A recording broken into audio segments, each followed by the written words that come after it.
Hello everyone, welcome back to Beyond the Veil Tarot and Astrology. My name is Candace Marie. Thanks for joining me. Happy Friday, everybody. I hope you guys are doing well. We'll give a couple minutes for the live to get going so people can see that we're here. We're hanging out. We're going to be doing live tarot readings on the channel. So if you are new, do me a favor and drop me a comment below in the chat. Say hello.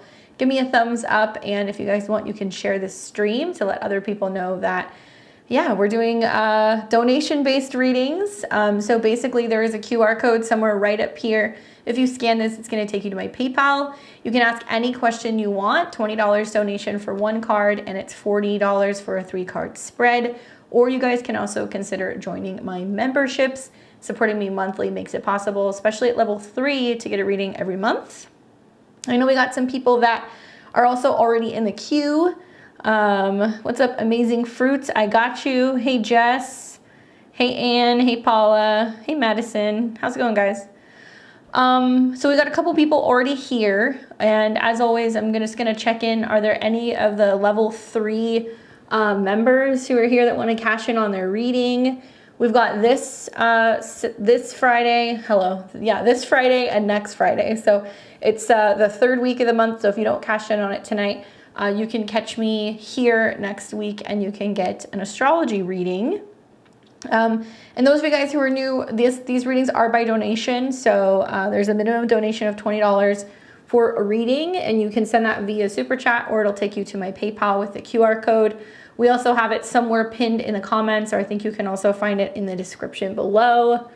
But while I'm talking about these level 2 and 3 people, I just want to say a big thank you. I think I had a shout out earlier in the month, but we've had a couple people join.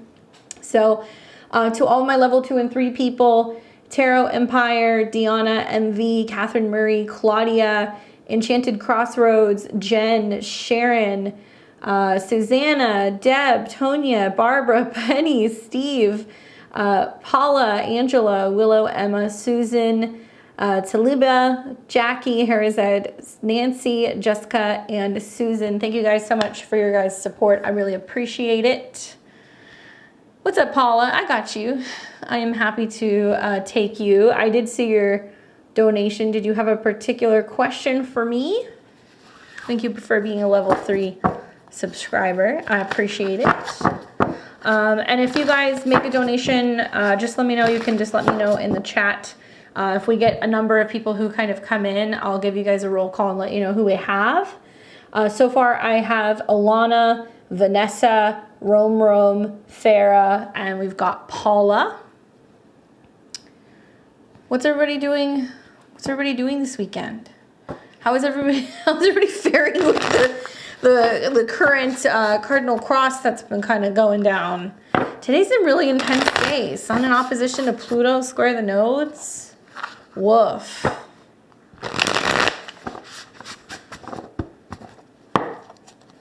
So let's see what Paula's question is, and then I will move down my list.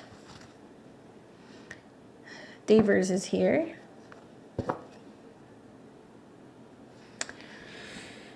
Let's see. Let me update my PayPal page and see if there was a donation. So, Jess, what was the name under your PayPal name? Let me know and I'll check, but I do not see you. All right, so Paula wants a general reading. Going off on coworkers, almost walked off the job. Someone asked a question about aliens. All right, Paula, let's do a general reading for you. See what the cards say, if there's anything that you need to be aware of.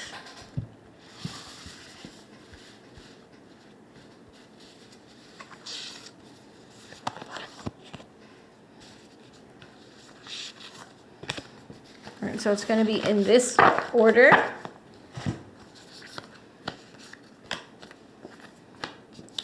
All right, so we got King of Pentacles, 5 of Swords, 2 of Swords. Oh my.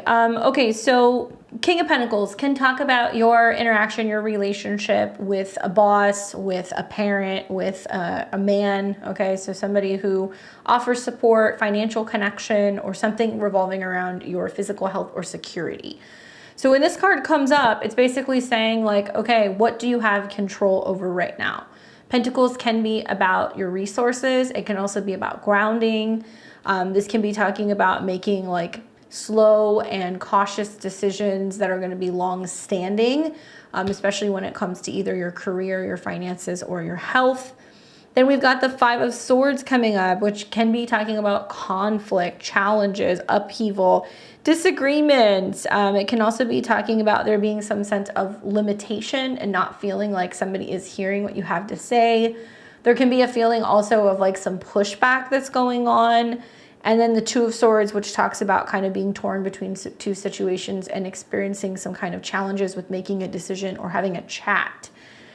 I'm wondering, like, is there some stress revolving around talking to a partner or making a decision about your career? Do you feel like you're being pulled in two different directions and you're kind of like, okay, now may not necessarily be the best time?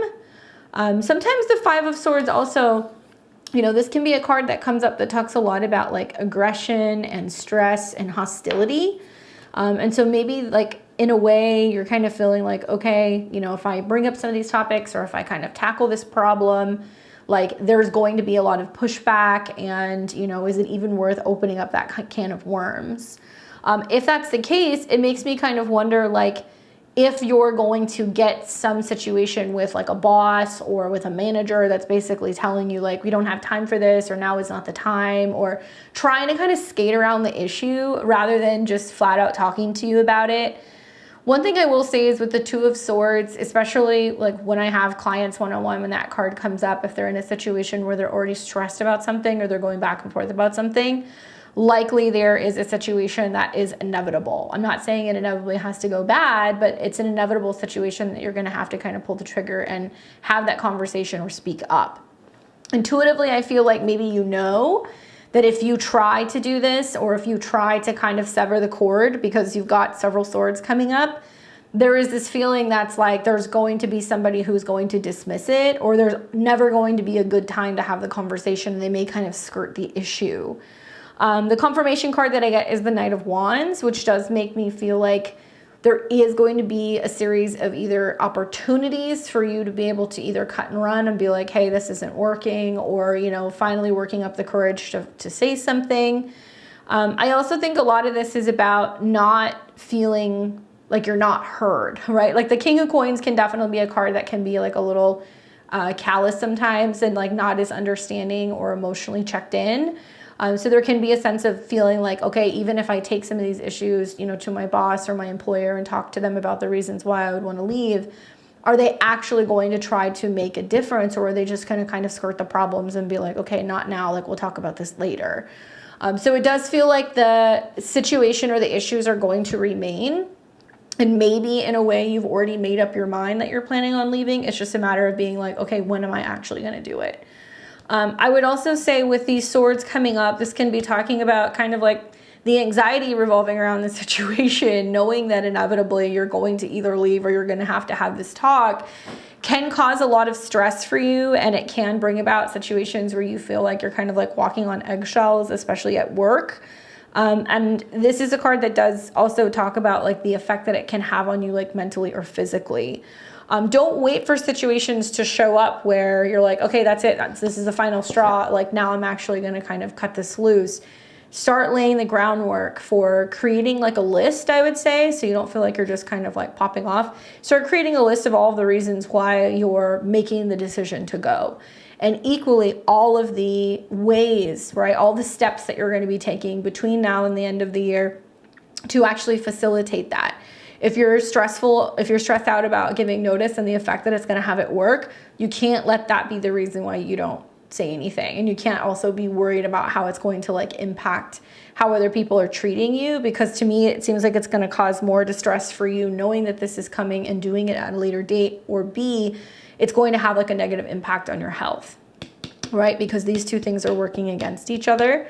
So there is a need to really focus on prioritizing what's best for you. Oftentimes when the King of Pentacles comes up too, this can represent like another partner or another job that's in waiting, you know, somebody who you can work with, somebody who is going to be able to offer you something, or you may even have the support of like a partner or somebody who's like, look, like we're fine financially, don't worry. Giving you that confirmation that if you do decide that you want to walk away from something, there's no need for you to feel stuck. I could see like with the King of Pentacles also as being like, well, this is my team, or this is my responsibility. This is my job. I don't want to just leave people. And, you know, having a little bit of like feeling conflicted because maybe you know that you're like the glue that's holding the place together. And that if you were to leave, you may feel anxious, or you may feel like, you know, other people are going to kind of go, okay, well, now what's going to happen? So it sounds like you're being super reasonable, you know, talking about wanting to give notice and like knowing that it's something coming at the end of the year. And if you're going to give several months notice, there's really, you know, no issue here. I feel like it's just a matter of kind of ripping off the Band-Aid and committing to that. And also knowing that it's not just because maybe it's time or that you need a change of pace, but you're reinvesting this energy in yourself, right? King of Coins, focusing on getting grounded. Look for this to be taking place over the next couple months. And just knowing what I know about, you know, your astrology, so much of the retrograde in Leo for you is learning how to find ways to communicate better. Learning how to kind of go, okay, I've been going back and forth with this. Now it's time to kind of come up with this master list of reasons why I'm actually going to be walking away. That might help encourage you to actually follow through with it. Good luck. It looks like it's hard knowing that that's coming, but like not saying anything, you know? Thanks, Paula. Keep me updated. Thank you, Assertive Tarot. I appreciate it. Okay, so we've got Alana, and then Vanessa and Rome, you're on deck. Alana says, I started seeing a new guy. His name is Kevin. I like him, but I can't quite figure out his energy. It throws me off a little. He feels more pulled back than at first. Is this a good match? Well, let's take a look. So let's see what the cards have to say about Kevin. All right.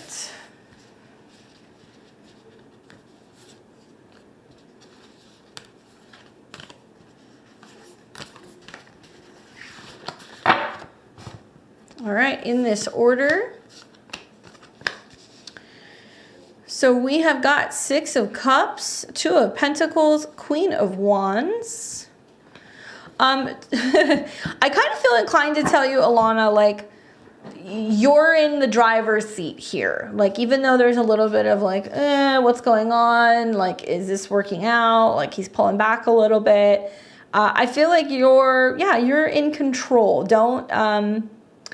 Don't feel disempowered by what's happening right now. I think there is a sense of you guys trying to kind of figure out each other still, trying to get a feel for your guys' personality, for your needs, and kind of working out like who is going to be the one to kind of make moves and discuss or put forth the like conversations and the action revolving around figuring out where you guys stand.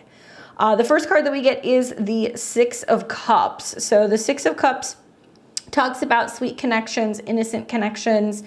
This can be like a gravitation card, being drawn to somebody. It can also talk about like, you know, kind of somebody who's familiar. You know, some tarot readers will call this like the soulmate card. And it can talk about reconnecting, and even if you guys come apart, coming back together, and that when you are together, there is something that really draws the two of you in, and also enjoying the time that you guys have and being like much more sentimental about, you know, the experiences that you have had in the past.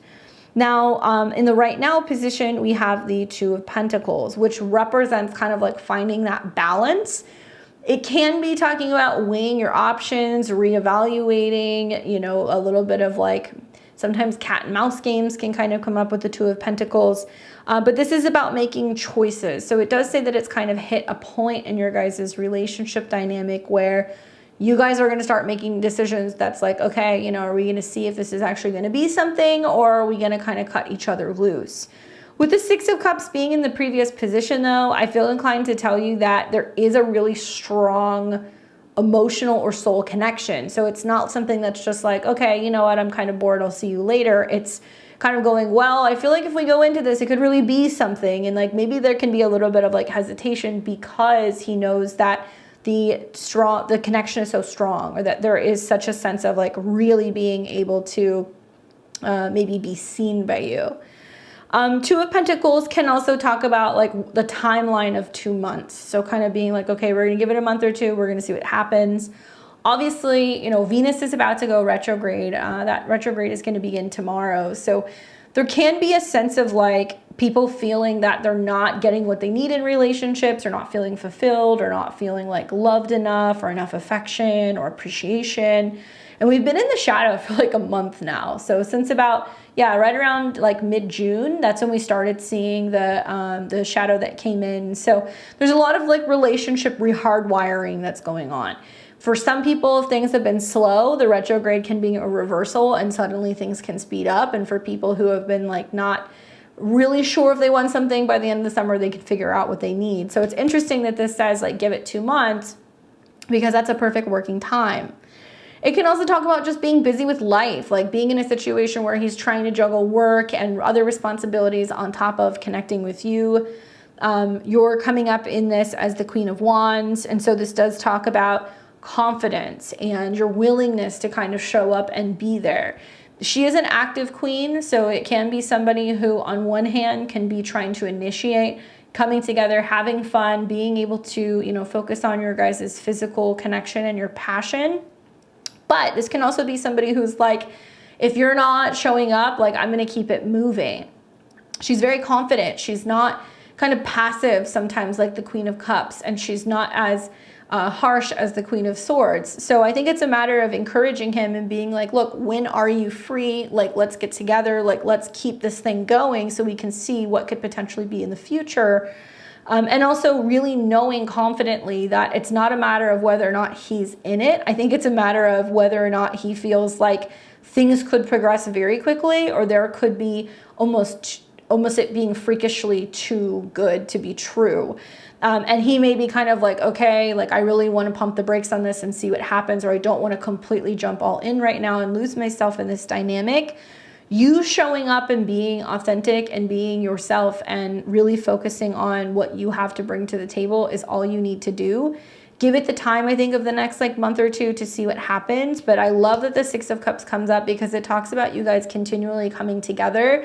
That even if there are periods where there isn't as much togetherness, when you guys come back together, it's like, oh, I really missed this person.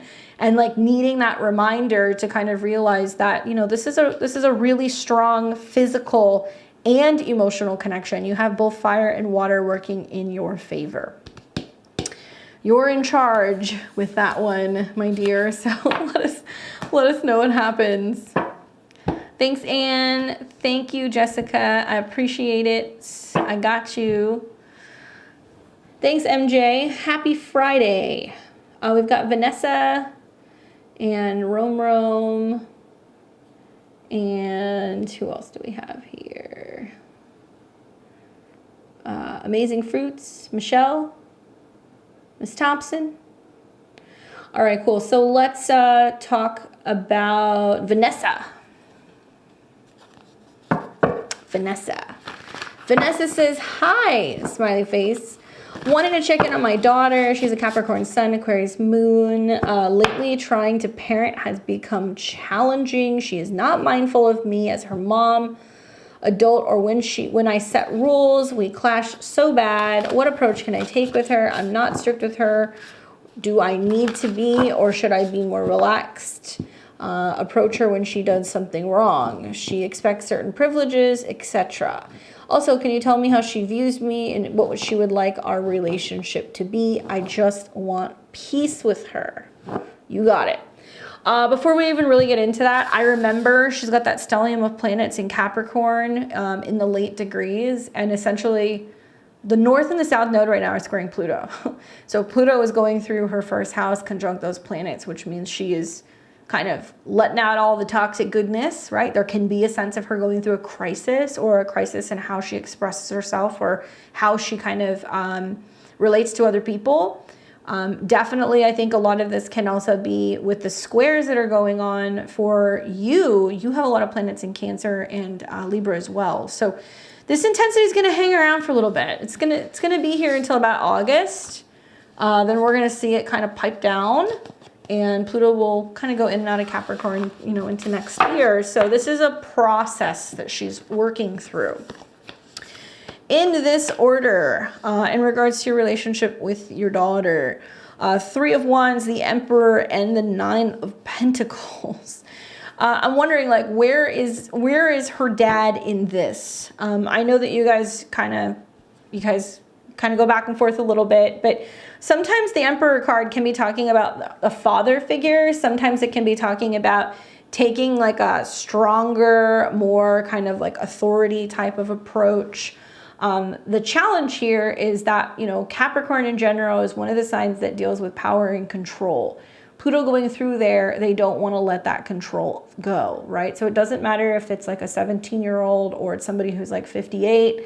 All of the Capricorn placements and Capricorn risings are kind of going through this. Maybe the Capricorn risings a little bit more obviously. But with 3 of Wands, the Emperor, and the 9 of Pentacles, it does seem like whatever strategy you take will be successful. Secondly, I wonder if the Emperor coming up is either about the involvement with dad, or if dad's not involved, if it's going to be more about you being like, I'm realizing I have to be mom and dad.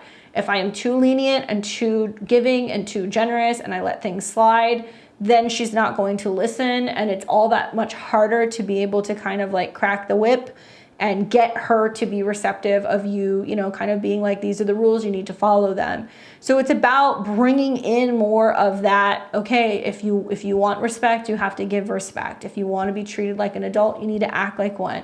These are the rules, you need to follow them. If you do not, this is going to be the consequence. It's not about being mean, but it is about finding that balance again. I think the 3 of Wands coming up is nice. I mean, it does talk about the willingness to see the path forward, that you are open to progress, you want things to get better. This also talks, I think, a lot about, you know, being able to be in this perspective of being like, look, I don't want to ruin our relationship long term. I see where things are going and it's going to create issues in our relationship for both of us. So how can we be more actively talking about solutions rather than fighting about the problems right now? 2, then we've got the Emperor coming up. So this can be about Aries energy. It can be about Mars energy. This can also be about responsibility. And like I said, you know, bringing in more of that kind of disciplinary energy and trying to balance things out. I wonder also if this is about you giving her, you know, giving her more responsibility. How old is she again? I forget. I know she's like what, like 15, 16-ish, something like that. Oh, she cut ties with him in March. They don't talk anymore. Okay, I just saw that. And I'm wondering if it's a matter of starting to talk to her about being like, look, I want to be able to trust you. I want to be able to know that, you know, I can trust in you in making the right or the appropriate decisions and like being able to think for yourself. But if you're not showing me that, then I'm going to have to course correct you. And like, then we're going to have some problems because you're showing me that you're not mature enough to make your own decisions. Okay, she's 14. So I think that actually giving her responsibilities of some kind can be really positive. I don't care if this is like, okay, you're responsible for this chore, or you're responsible for, you know, picking your stuff up on your own, or getting yourself to and from school, or maybe it's about, you know, the beginning process of talking to her about maybe doing some volunteering or doing something. Like she needs something else. There's something else that needs to be done here. So she's feeling like she has a sense of authority, right? It's hard to have that much Capricorn in her chart and be a 14-year-old because she probably looks around and she goes, oh, I'm so much smarter than these adults in the room. We're like, I know better, you know? Like it's hard to kind of negotiate with her because she is extremely mature when she wants to be. So when you give all that Capricorn an outlet and you go like, okay, you know, here's your job. If you can do X, Y, and Z, and if you can show me regularly or, you know, in a consistent manner that you're acting like an adult, you're being more mature, you're going to have more privileges. I think you're going to get a lot further with her like this, personally.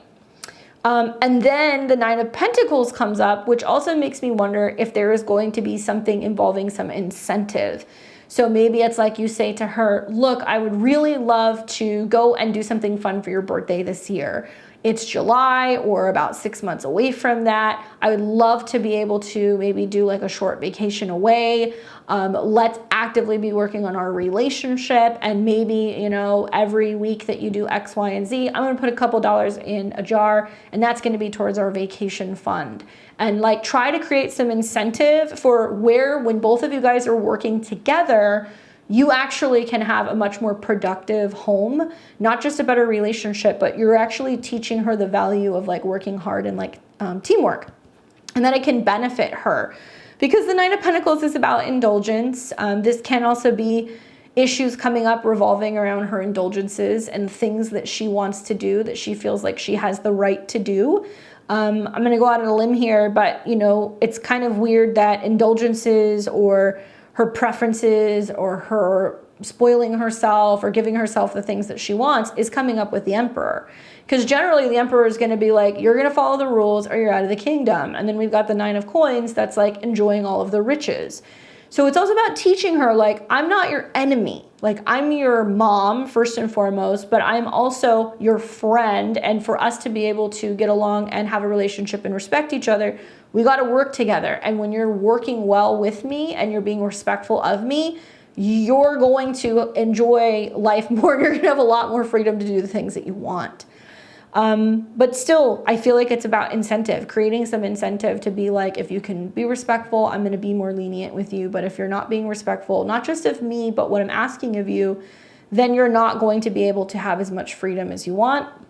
The confirmation card I got was the 6 of Wands, which does tell me that this tactic of talking about where you guys want to go together and the goal, whether that's how you're developing your guys' relationship or also talking to her more about being open with you and respectful when it comes to coming and going and things she's doing, right? Especially because the 9 of Pentacles is about having your own resources. It's not like going to mom or going to the king and being like, hey, can I have some money to do this or do that? No.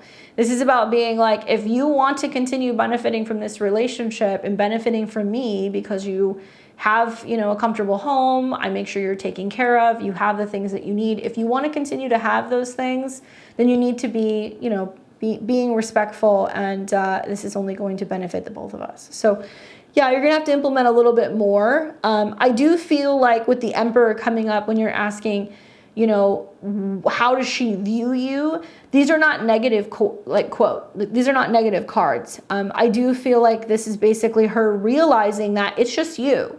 And I don't think it's a bad thing, because sometimes in single parent situations, I could see where kids could take advantage of that. I think this is more her looking at it as like, she knows that you're not screwing around. She knows that if you get upset or if you need to kind of lay down the law, you will.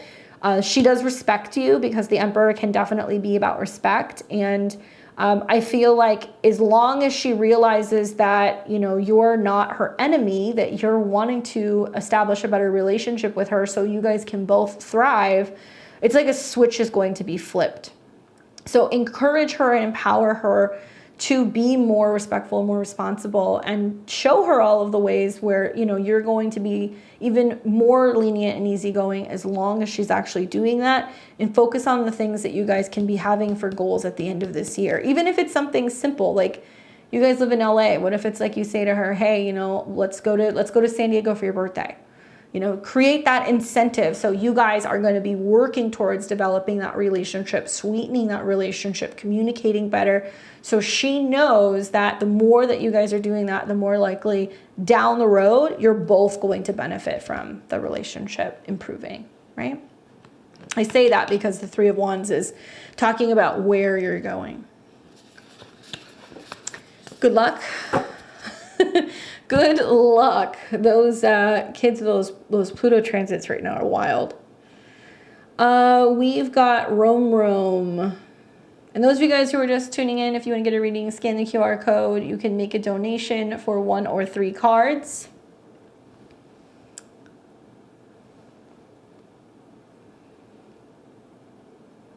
All right. So Jerome says, should I stay living with my friend Mike, or should I rent a room from Jamil, or be patient and find something better that will show up? Let's take a look. Thanks, Jess. I will let you know. You're just a couple people away.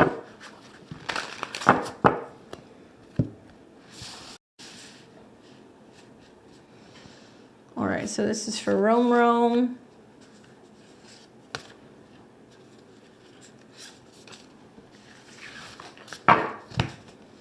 In this order. Wow, look at this. The Star, the Magician, and the Sun card.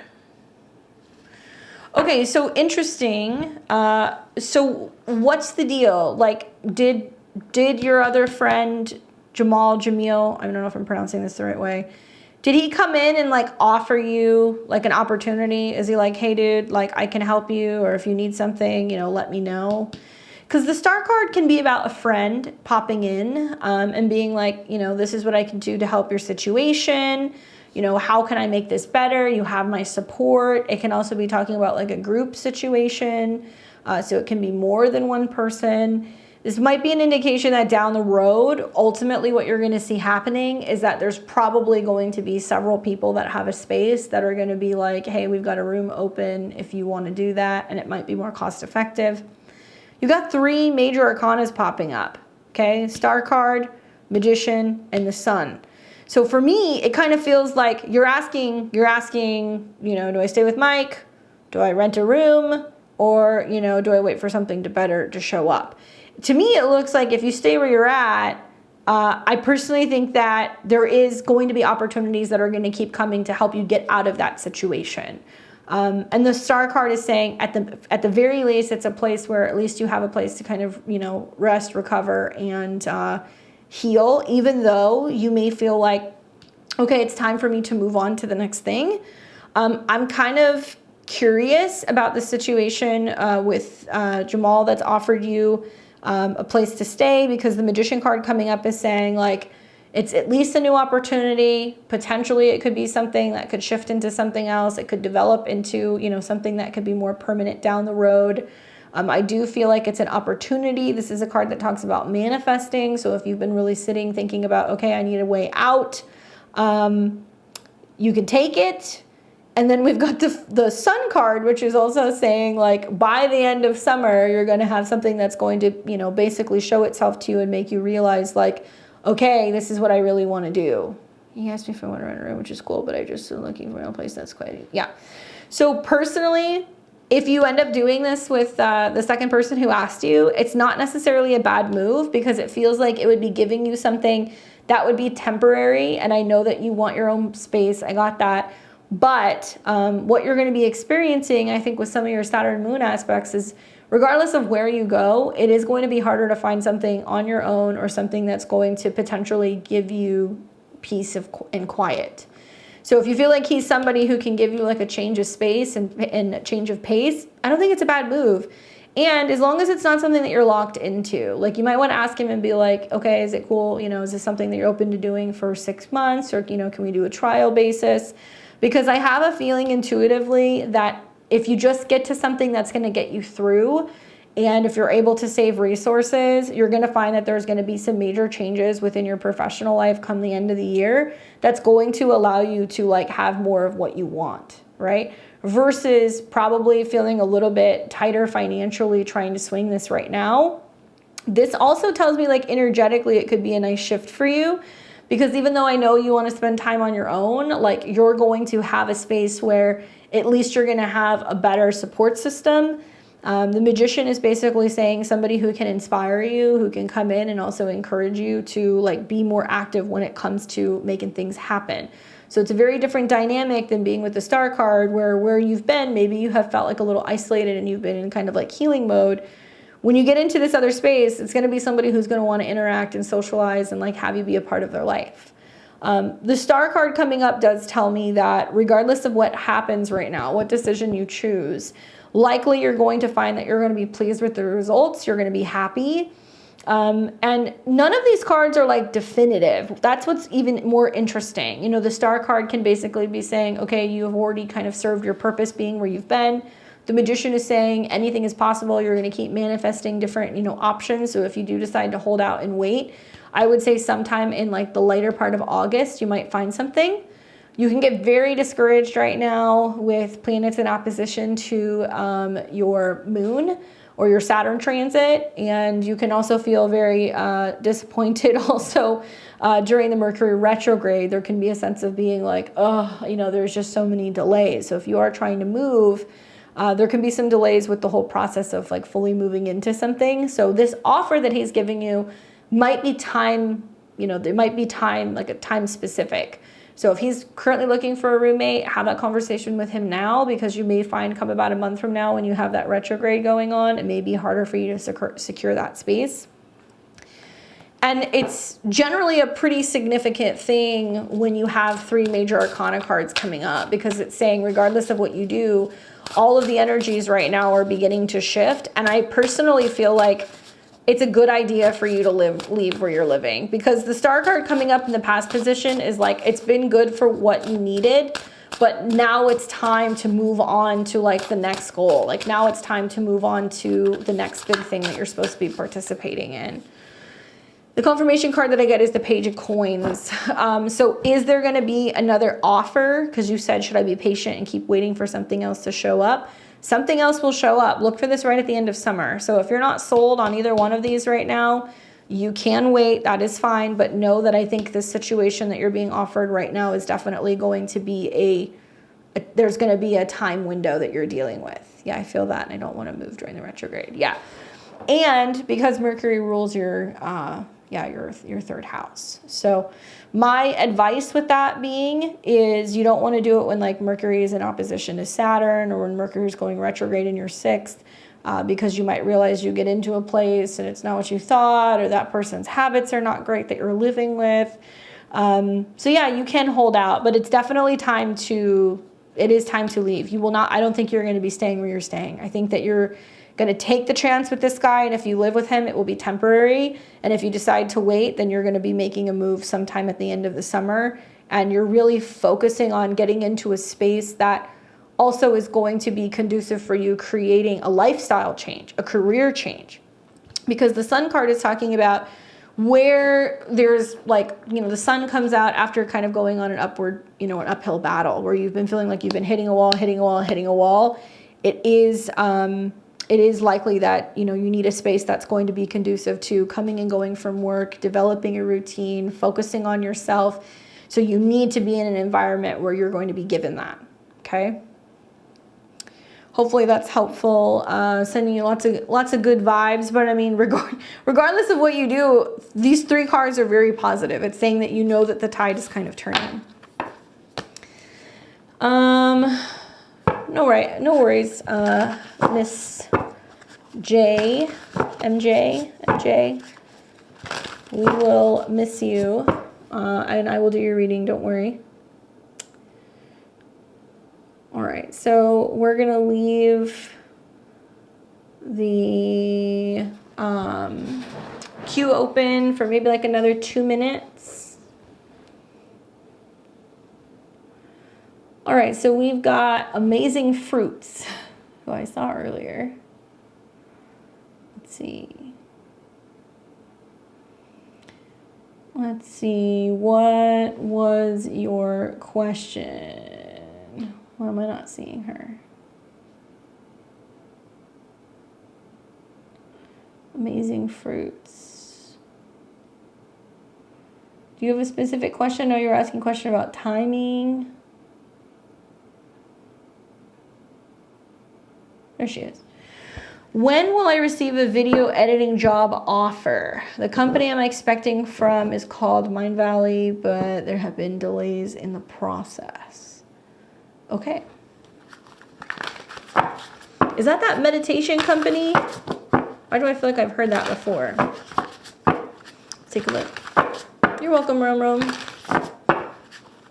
Thanks, Black Lace. I got you. Michelle, Ann, and Marie are all next. All right, so let's see when she will receive video editing job offer.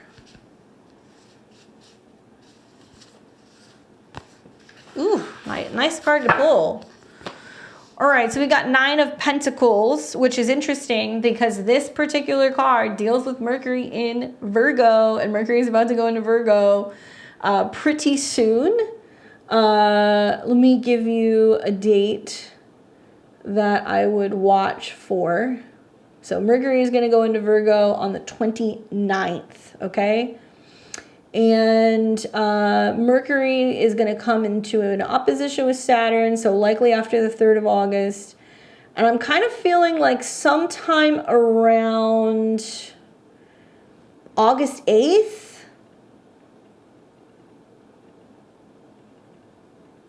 August 8th through the 19th is most likely when you're going to hear something. And here's why I say this. It's got to be at least... it's got to have like a 9 in it because we're pulling the 9 of Pentacles. This can also be talking about up to 9 weeks, but I don't think it's going to take that long. 9 of Pentacles is about getting abundance. It's about having everything fulfilled, something going through, being able to support yourself, having the capability of being able to feel like you're able to spend money and bringing in resources and feeling like you can kind of get your life back on track and not feeling like you're having to limit what you're spending or limit your lifestyle. But this is also a card that's about being like, here you go, it's up to you now, like go and do the thing. So if you've already received an offer, but it's just a matter of when you start, look for it right around that time. You're also going to see that Mercury will retrograde in this sign. So Mercury is going to spend, so it'll start its retrograde right around August 23rd. And when it goes retrograde, it's going to trine Jupiter again. So you're going to have another time period, September 4th through about more or less the 9th. So these are the dates basically. Okay. So those are the times that you're going to hear something likely, especially because this card deals with Mercury and Venus. And so we're going to see that Mercury is going to be trining Jupiter and Uranus, which are ruled by Venus. But it does look like things are going to be on the full swing. Luxury, self-sufficient, financial independence, success, achievements, advancements, and being rewarded. All right, so that's the timing that I would look for. And what's interesting about this card is also getting what you want. So if you're like waiting for that and you're holding out because you have a certain ideal salary, or it needs to be, you know, a certain stipulation with working together. Maybe they're working out the details, maybe they're working out the budget, whatever. Like it does look like holding out is smart and not taking less than what you deserve, because it looks like you're capable of getting like the full salary price. Good luck with that new job. Hopefully that's helpful.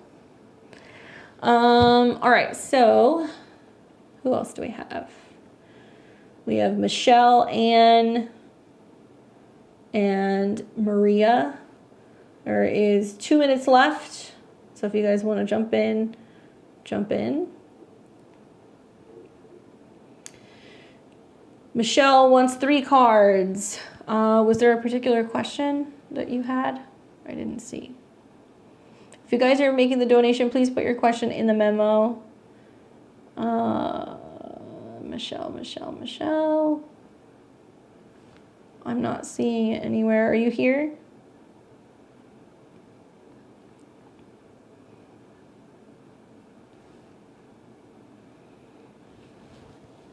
So this is who I have. Michelle, Ann, Marie, Kristen, Daily Spread, Coltrane, Kemi, Vanessa. So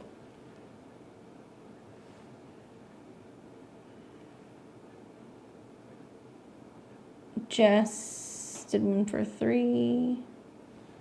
For some reason that's not showing up for me.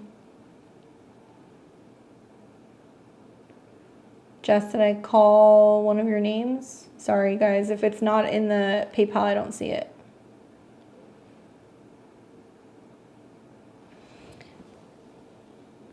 Jess, Jess Poet, what's your email? Or what's your name associated with PayPal? Thanks, Stephanie. I got you.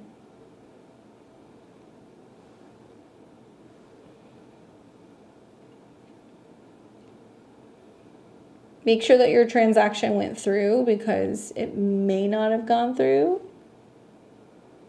Let's see.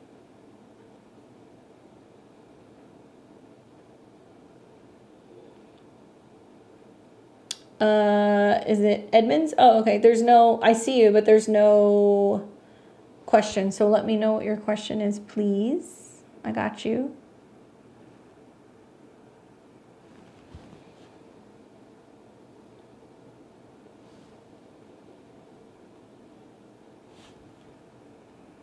Thanks, Anne. I got you too.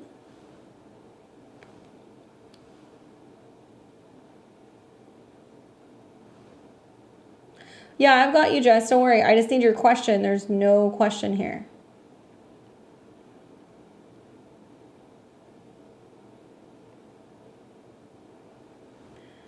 Thank you, Jessica D.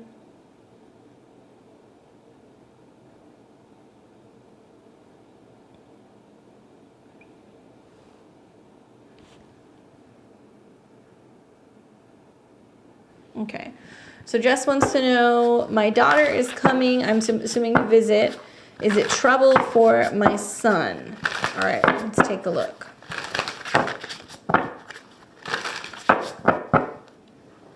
All right, so Jessica's daughter is coming to visit. Do we see there being any issues with her son?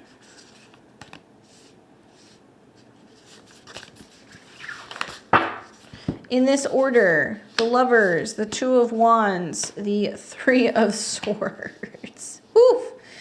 Okay, so it's fair to say that there has not always been peace in the past, right? Three of Swords is a card that deals specifically with like hurt feelings, people getting their heart broken, some discomfort emotionally, and maybe still being upset, still being angry, still having a grudge, or there being some, some sour feelings in the past. I do feel like when that's in the past position, though, it is just acknowledging like, hey, this has been something that's happened. It doesn't necessarily mean that this is something that has to continue. It also does sometimes kind of come up where it talks about like there needing to be time for things to pass before we can actually heal the wounds. Now, it's got like a heart that's got 3 swords in it, and it can also be talking about like needing to acknowledge what's happened in the past. Like some people may not just move forward and, like gloss over everything and act like everything's fine. There may actually be a sense of somebody needing to kind of acknowledge and go, look, I know we've had problems in the past. I'm sorry, like let's let it be water under the bridge.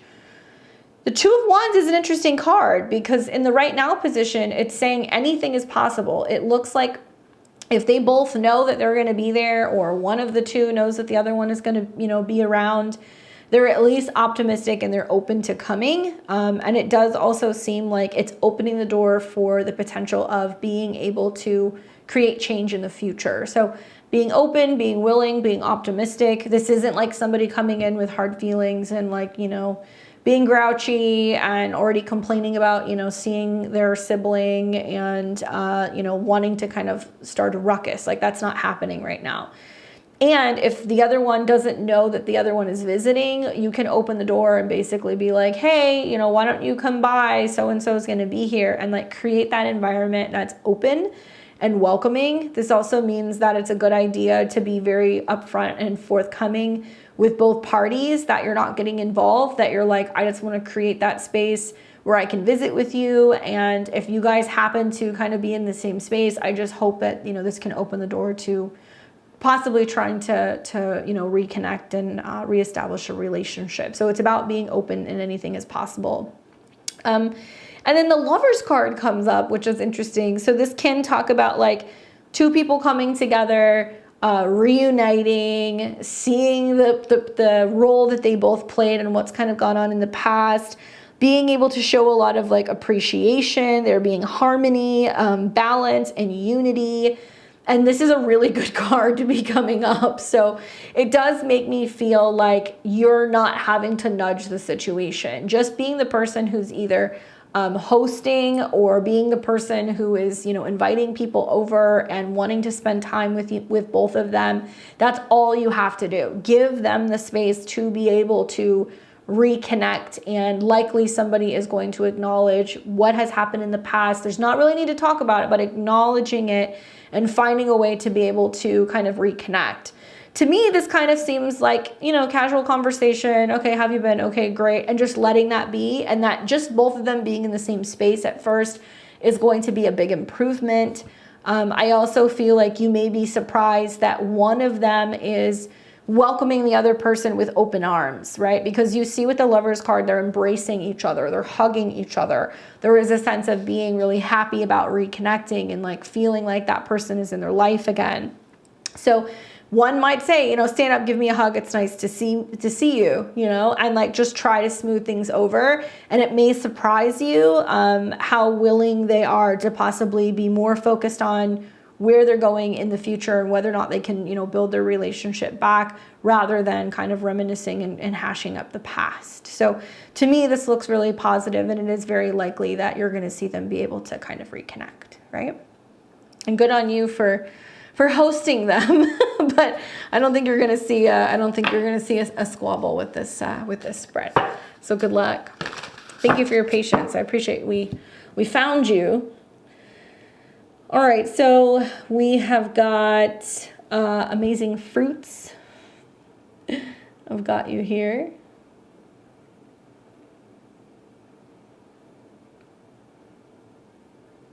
Did we already take her? I take that back. Okay, we already got amazing fruits, never mind. So we have Michelle.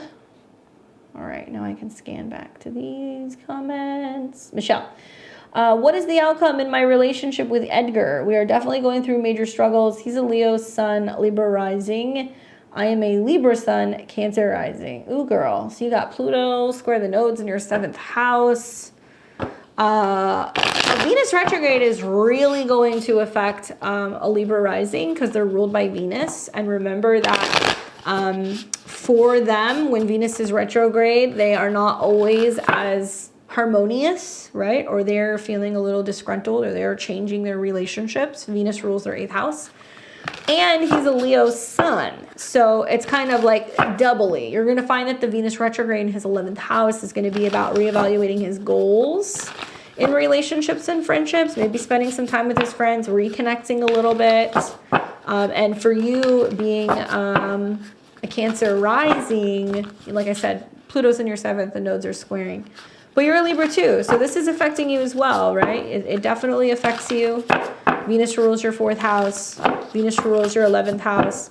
For me, it kind of feels like it can be really beneficial for you guys both to go and spend time with friends and socialize and then come back to each other. Because the retrograde is in his 11th, because Venus rules your 11th, right? Because the retrograde also for you is going to be taking place in your 3rd. Taking a little time to do some other things, connect with friends, get out of town a little bit. Absence can make the heart grow fonder, personally. Thinking about those aspects. Bye, Sonia. Enjoy your dinner. I hope you guys are doing better with the smoke up there. I saw your comment. I hope the doggies are well. All right, so Michelle, I get Judgment, 6 of Swords, and the Page of Wands. What's the deal? Like, do you feel like he's got like 1 foot in, 1 foot out? That is the limbo card. That is the limbo card. The Judgment card makes me feel like a lot of what is happening is as a result of maybe perhaps like, like not making the best judgments or the best decisions in the past, or feeling like, the relationship was set on a certain path and it was definitively going in one direction. And like now you guys are realizing there's a need to make a change. The Judgment card is a weird card to have in the past position because it does talk about like cause and effect. It does talk about awakenings. To me, it feels like you guys have been going in one linear direction and then all of a sudden it was like maybe through the Uranus squares, perhaps. He started getting a little restless, right? Uranus going through his 8th house is about needing a change with energy, needing a change emotionally, psychologically, sexually, and it's impacting his sun. I get the impression also a lot of this can be about him feeling a little bit like disgruntled with his own goals, right? Because the 11th house can be his goals and his sun is there. So maybe there's a sense of being like, well, what am I doing for me? And like, what am I doing outside of my relationship? Libra risings right now are getting super sassy because they have the eclipses in the 7th house in Aries. So they're more willing to have conflict in relationships. You're going to hear a lot of stuff about Libra rising where those eclipses are about relationship 7th house, but Aries is self. So if Libra risings are getting kind of short-tempered or there's some disagreements or feeling like things aren't meshing, it's because Libra risings have been making a sacrifice and not putting themselves first. So there in turn, they'll kind of have some frustrations with other people. Anyway, I think he's learning that it doesn't have to be all black and white, right? And with the 6 of Swords coming up, it's being like, okay, we don't have to depart. We can work through this, but there is a need to, really take some time to reflect and figure out, what we're both doing independently outside of this relationship. Could it be a time where it would be, possible for you guys to take a break, get away, travel somewhere? That might be beneficial. I'm also wondering, like, this can be a card that's talking about like leaving things behind or finally dealing with the past or like, potentially moving or relocating. Like something like that could be coming up here as well. 6 of Swords for me feels like it's going to be about 6 weeks. It does feel like there is opportunities for you guys to take space and then come back together. Page of Wands is the final card. So it does talk about like drumming up new ways to reconnect and have fun and do things that's going to bring the passion back. Which can help the both of you guys, I think, really start focusing on rebuilding the relationship and feeling like there's still a lot of love there. Nothing here makes me feel like this is definitively over. I feel like it's just about reworking the dynamics of the relationship and being more mindful of like what your goals are, separately. It's so great that you guys have ascendant, sun synastry. I think that really helps and it's beneficial, even if you have a Cancer rising. And I could definitely see like with his sun being in your 2nd house, you're like, oh, that's mine. I don't want to let him go. But the other way around, he knows that you're always going to be around. So I'm not telling you to play hard to get, but like if there is a sense of him being not as communicative and a little distant, give him some space, let him come around. Know that, especially as you start seeing planets transit through Libra in the fall, you're going to see a lot of Libra risings that are going to be like, okay, they gave me my space to do my thing, and now they're going to be like very much in relationship mode. And that'll play out all through October with those eclipses. Try to come up with like fun, exciting excursions and things that you guys can do. The 11th house is where his retrograde Venus is taking place. But the 11th house is the love he receives from other people, like his friends, people online, his community, whatever. But it represents the love and affection of other people, which is you. So the retrograde is really about kind of you going like, where can I find ways to do something fun and creative that can, bring the love and the romance back in. So get creative with it. He'll appreciate it if that's something that you're trying to do, and definitely give it a couple weeks to see. But I think that you guys have a lot going on here that is almost too much to walk away from, because you guys have already made decisions to commit to one another. I don't foresee this changing, but I do think a little bit of space can be beneficial. Even if you guys go out at the same time, like let's say it's like a Friday or a Saturday night, both go out and do your own thing and then come home, right? That's a good way to be able to use this energy, knowing that you guys both kind of went and did your thing, and then maybe there's going to be time at the end of the evening, or maybe you guys spend like Sunday together, something like that. And see how that goes. Good luck. I hope that was helpful.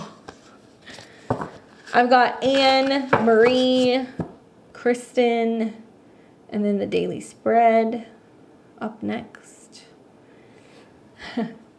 Donut donation, not in this house. I wish. Anne says, general fun, exciting reading from our guides. What do they want me to know? Also, Lavender, I saw your super chat. Thank you. I'll add you to the queue. All right, and so let's see a general fun, what her guides want her to know. And I will have to let you know next week if that went to a donut fun, maybe. There's a place here in Texas that I've been wanting to try that is a breakfast taco place that also sells donuts, but that sounds very naughty to me. Queen of Wands, Five of Coins, High Priestess. Wow, what interesting energy we have here. High Priestess, Five of Coins, and the Queen. So I can't help but notice the Five of Pentacles sandwiched in the middle here, which is potentially lack mindset, concern, doubt, wondering if you're being left behind, questioning if there is going to be some financial things that are kind of in flux. This can also be talking about like being persistent and the willingness to move through a difficult situation or time. Now, in my mind, because this deals with Mercury and Taurus, it can be about a fixed or a rigid mindset when it comes to a financial situation as well, or working your mind around making a change in your possessions or something of that nature. The High Priestess is cool because this is basically saying being in a state of being super connected, really focusing on your connection with your guides, with your inner or higher self, strengthening your intuition, flexing those muscles, really being open to receive, because maybe you're really needing more support, or maybe you're questioning whether or not there is going to be something that almost like how do I put this? Like works the foundation of your belief system. And what's cool is like when you see the High Priestess coming up, she doesn't really need to communicate. There's just a sense of all knowing. She sits between the pillars and she's got the sacred scroll, so she has all the secrets. So this might also kind of be like you looking around going, okay, I've got this situation going on in my life right now. I don't have a remedy for it. I don't really know what the answer is. I just know that I'm going to be provided for and like I'm going to be covered. And I just have to trust. Even though I'm not physically seeing this here right now, I have to trust the process, and reminding yourself that, you know, the High Priestess card can be coming up when you're working more consistently with lunar cycles or eclipses, or it can be about dream interpretation, and it can also be about changes that are going on with you, and acknowledging more of like the darker feminine or doing shadow work. And then we've got the Queen of Wands, which is active, fiery, spicy. It's dramatic. It can be talking about creativity. It can be talking about the energies shifting. Aries, Leo, or Sagittarius energies are very strong with the Queen of Wands because she is associated with fire. And what's interesting is I feel like it's almost like you're moving from the mental, you know, it's like knowing, like that psychic kind of telepathic vibe, to being like, okay, I know I've been sitting and waiting, and now I'm getting the direction, and now I'm taking action. So I'm actually doing something with the information that's coming in. Queen of Wands can be like you going, okay, got my message, now I'm off to go and like fulfill this thing, or, you know, I'm actually making these things happen. I'm creating these new opportunities. It sometimes can be about bringing in like a vessel. So it sounds weird, but like sometimes the Queen of Wands does really well lighting fires or, you know, candles and things like that for intentions, working with fire magic, working with the sun and doing like sun gazing and sun salutations and energy stuff to kind of move that stuff around.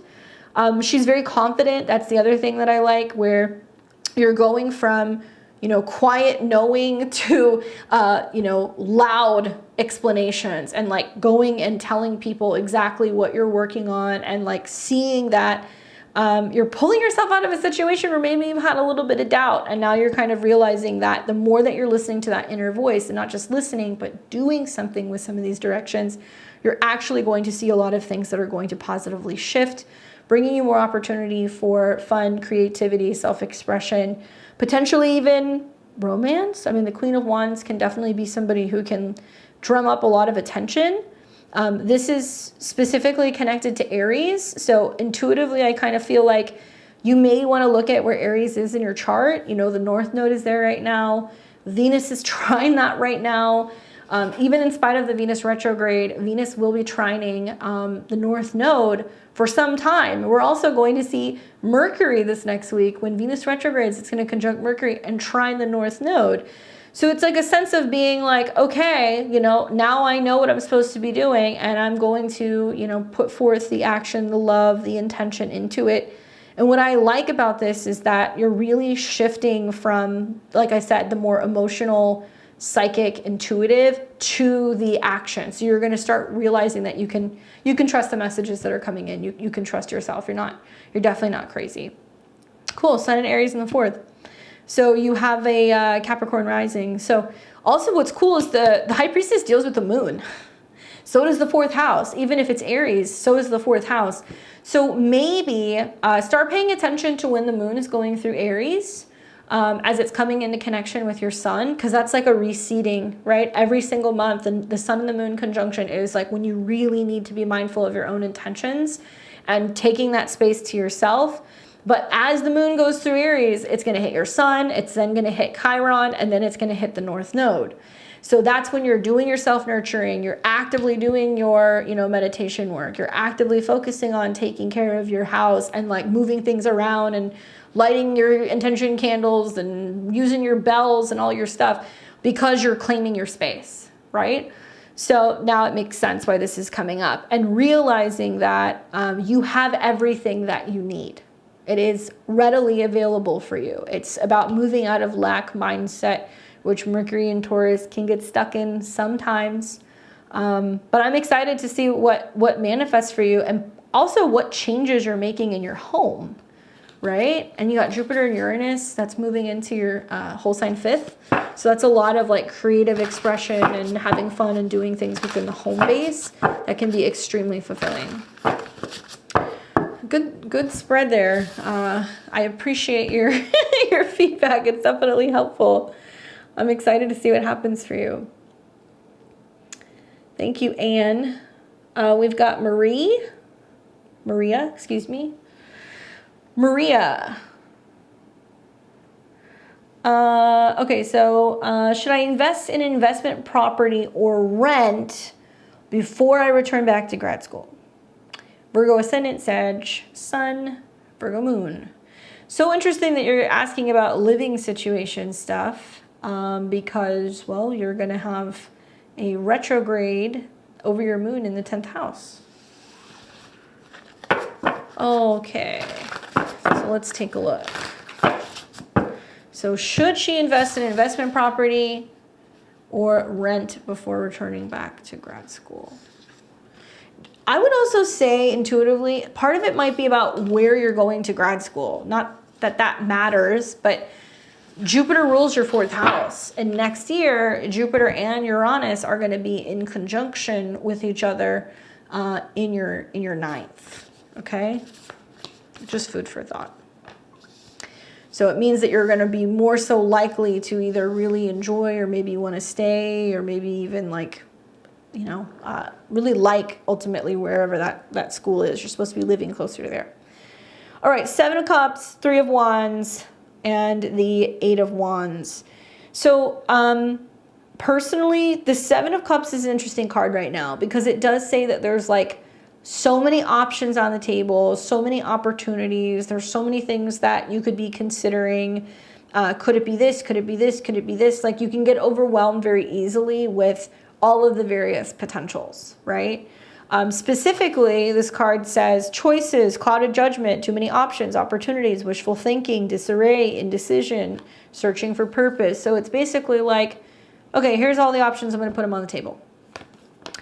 So already you're off to a kind of too many potential start. Then we have the 3 of Wands. So this is about waiting for the ships to sail in, awaiting results, progress, expansion, confidence, foresight, growth, and milestones. So I could see where you're looking at this and you're going, well, I see the potential of investing in this property because it could be something that I could potentially have long-term down the road. This also makes me feel like it is really reminding you that like you are going to be somewhere else, okay? Not that you can't have a property that you own that you're investing in and that you're having rented or what have you, but like you are not physically going to be here. So take that into consideration. Are you going to go the route of having somebody, you know, having a management property manage it? Because likely you're not going to be capable of being able to handle this. This is also about thinking into the future. So in your mind, you're like, well, it wouldn't just be something that I'm doing on a whim. It would end up being more valuable down the road, and it's going to be something that I can actually hold on to. And if I want to move back there, I can. And if I want to travel, I can rent it out while I'm gone. So you're on the right wavelength. I just think that with the Eight of Wands coming up as the final card, you know, a sure shoo-in for me would be like, you know, if you had the Ace of Pentacles, if you had the Ten of Pentacles, if there was, you know, maybe the Chariot card, anything that was talking about like, yes, buy a house, right? But those cards aren't coming up. And then there is the logical side of me that also knows from an astrological perspective that you are going to have a retrograde in your 4th house at the end of this month. And what's going to, at the end of this month, the end of this year. So in mid-December, you're going to see Mercury retrograde starting in Capricorn, and it's going to retrograde back into Sag. So for you, that's going to be in your 4th house, which means returning back home, reevaluating a living situation, and Mercury is going to come into conjunction with Mars, ruler of your 8th, which essentially means that there can be a situation where you're better off waiting and seeing if you want to buy at the end of the year. Or if you have bought something and you're looking at renting it, there could be some challenges or some issues revolving around getting those bills paid. There could also be issues with like debts and mortgages and loans that can be going on at the end of the year. You know, I don't know if this is a good idea right now, to be really honest with you. The Three of Wands and the Eight of Wands almost seems like keep things light, don't complicate things. You have a goal, you're going away for school, you're going to be in another country. Don't bring up anything right now that's going to be, you know, like that's going to kind of weigh you down, because this is about keeping things moving and being light. Okay, I'm reading your messages. I haven't seen them yet. Sorry. As a realtor, run into me and my boss today can't. I can't do sick people because I judge everything so harshly. I paint it with a non-dominant hand and put a podcast on to distract my thinking. Oh, sorry, I'm reading the wrong one. Are you here? Did I lose you? Maybe you're watching the playback. But basically, I would not do this right now. If you're going to do this down the road. When Mercury goes retrograde, High Priestess agrees. When Mercury goes retrograde in mid-December and it conjuncts Mars, if you still want to go and make a purchase, you can consider doing it then. But I would encourage you to be looking at what rates you're going to be getting, what you're looking at in terms of like interest rates, and whether or not you still want to do this. What you're going to see over the next year or two is like there's going to be all kinds of stuff that's going to happen with the real estate market, as much as I hate to say that. Specifically because what we're looking at with the North Node and the South Node, we're going to see squares to Cancer, more so like next summer. Like in my mind, probably a better time, knowing what I've seen in the transits. Summer of 2024 is going to be a better time to buy. I know likely you're going to be somewhere else, but I also wonder if you're going to go there and then you're going to be like, oh, maybe I'm going to be staying here longer, and now it's just like another thing that's bringing you back home, right? And look at your natal 4th house lord, okay, the ruler of that 4th house. So in your case, Jupiter. And where is your Jupiter placed? Natally. Isn't it also in Sag? Isn't it, don't you have like Jupiter and I want to say something else in Sag in your 4th house? Because for you to own property, you will not either buy property until you're in another country, or you will go to another country and consider buying in another country. It'll be one of those two things. So if you're in another country and you're going to school and you come home for the holidays, or if you want to hire a real estate agent, you can do that while you're there. But I do not believe, based off your astrology, you will make a purchase before you leave. And I don't think it's a good idea yet. In the 8th house in Aries. Okay, so when you start having eclipses, go over your Jupiter. When the North Node is close to your Jupiter, or when like Mars comes in conjunction with Jupiter, those transits, those are the times that you want to be like looking at being like, okay, let me see with the mortgage, this, that, and the other. Keep things simple. Go and do your thing and then come back, because I have a feeling you're probably going to want to be somewhere else. If you have Jupiter in the 8th, ooh, somebody else is going to help pay for your cost of living situation also. Who knows? If you may go to another country, I would ask around and see if there is incentive for people when they get out of, when they graduate, if there's an incentive to get them jobs and pave the way for them to be able to get citizenship or buy property, because you have Jupiter in the 8th. Other people should help you. Hopefully that's helpful. No worry. I was just like reading all the comments and I was like, oh my gosh, I'm reading the wrong one. So I've got Kristen, Daily Spread, Alana, or Coltrane, Kemi, Vanessa, Rael. Okay, so Kristen, let me see where this is. I need a sugar daddy. Jupiter in the 8th can definitely do that. That is doable. Kirsten.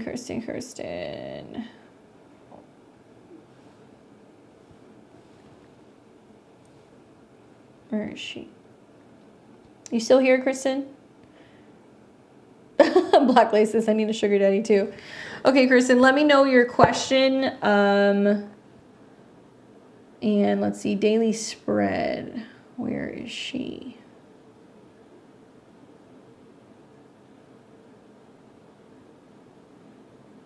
Sorry, guys. I have to go back into the comments because I don't remember who's who. There we go. Kristen. Looking to see if life is going to get easier. House got robbed and stuck in California, stressing. Woof. Okay, let's look. All right, let's take a look. I'm sorry to hear that. Time to salt the premises and smudge the house. Put some mirrors against the front windows, maybe like a pentagram or something. So what does she need to know in regards to challenges with finances? Oh my gosh. Tonight's episode of Beyond the Veil brought to you by the High Priestess. I feel like, was it Sesame Street that does that? I think it was Sesame Street. The Fool card, the Six of Pentacles, and the High Priestess. Very interesting. For me, I know this like sucks. Obviously, like having somebody break into your space and having that be, you know, like that. I don't know. It's an invasion of space, right? The Fool card is coming up, which is making me wonder, like, has this brought something up where you've been contemplating and questioning whether or not you want to leave, or you're considering going somewhere else, or you're wanting to kind of like flee or like start over? The Fool card can be talking about, you know, in some certain situations being like, okay, off to the next thing. Like, we need to try something new. We need to start over. It may incentivize you also to totally rework something energetically about your space. But this is a card that deals with Uranus. So there can be shocks and surprises and changes and things that come up that make you kind of go, that's it. That was like the last straw. Now I'm realizing like it's time to move on to the next thing. So I'm wondering how you're feeling with that. New beginnings, right? And this is also about taking a leap of faith and new paths and doing things spontaneously. No, you're going to leave. You're not going to stay there, because the Six of Pentacles is coming up, which is essentially saying like there are going to be things that crop up that are going to be about you getting some kind of support or direction from another person. This is about giving and receiving, getting some kind of help, somebody, you know, having some kind of generosity with you, support, and also things coming from like a community or a pool of people. So I'm wondering if this is going to be you connecting with your community and people in other places who are basically saying, hey, how can we help? You know, this is a horrible situation. You know, we're here for you. What would you like us to do? And this can also be about an exchange. So, you know, on the topic of like money and making money, you know, Six of Coins might be about putting it out there and being like, letting, you know, people know I'm having a tough time. You know, this is what I'm good at. I'm willing to kind of work a few odd jobs or do some things to kind of get the ball rolling again.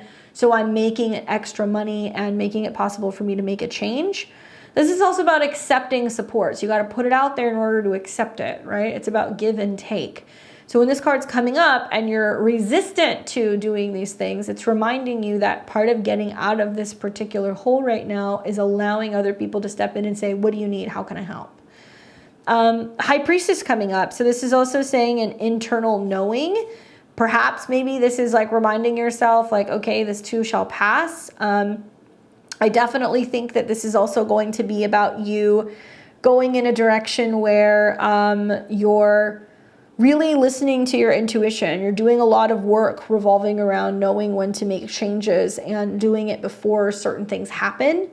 Maybe this is also about you saying to yourself, okay, I felt like something was off. Something seemed like it was kind of off for a while. Or maybe you were looking for a sign, or you were asking the universe to kind of guide you in the right direction. And then all of a sudden these things kind of start happening that's creating some of these roadblocks for you from being able to move, showing you that, hold on, there's a reason that you're here. You need to work through something. There is going to be some lesson in the midst of this. And as you work through this, then you're going to be able to kind of make the change. Aries, Sun, Virgo rising. Difficult because the 8th house is other people's stuff, right? And it can be the things that people take from you. The 8th house is when people come collecting.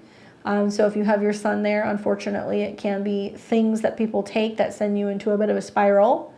But I think that, you know, also when I think of the 8th house, I think of like insurance and filing claims and police reports and things revolving around, you know, these topics. I mean, it just takes one time for you to have a situation and go like, okay, does it make sense for me to be insuring certain things? Or am I investing in a safe? Or am I going to be better with my passwords? Obviously, nobody chooses to have these things happen. It's terrible to have your space invaded like that, but it does start getting you thinking about how you can intuitively be tapping in and being more so prepared in the future. And if you don't know how, asking for some kind of assistance.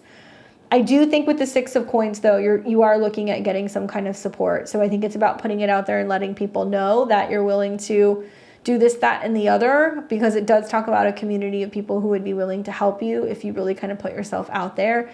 And also keeping up with the vision, intuitively knowing that you're going to leave, because the Fool card in the High Priestess is like, I know in the future I'm not going to be here. It's just about getting through this period and then I'm going to be on to the next thing. So a lot of it's going to be about envisioning, I am moving, you know, this is what I'm doing, and this is how it feels as I move out of this space, and this is, you know, the abundance I've attracted, making it possible for me to be able to move, and this is what my new place is going to look like. As crazy as it sounds, those are the things that kind of need to happen right now to kind of get the show on the road. And yeah, make sure you're letting other people know that you're having a difficult time, because you're going to have a lot of support with this card that's coming up. Hopefully that's helpful for you. Sending you lots of good vibes. Sage that house, please. Daily spread. I know you're here somewhere. And while I'm looking for daily spread, I'm going to take Lavender. Lavender says, any advice smoothing things out with my ex? Ooh. Thank you. I'm a Cancer rising with Moon, Mars, and Venus in Aquarius. He's a Leo Sun, Moon, Mercury. We ended things last November. We tried talking in January, but it got nowhere. I have a very psychic dream of him recently that warned me about some trouble he was in, which ended up being true. So there's still a connection, but I don't know what to do. You're Cancer rising, so Pluto's in your 7th, square the nodes. You have all those planets in Aquarius, and he's got all those planets in Leo. So Venus is going to be retrograding back and forth in opposition to your stuff. But let's see what the cards say for you. Lavender, and then Daily Bread when you pop in. Just let me know your question. And then we have Coltrane, Kemi, Vanessa, and Rael. It will be the summer of exes with Venus retrograde for sure. Lots of drama with the squares here on us. People come, people go. Don't worry, Black Lace. You are next.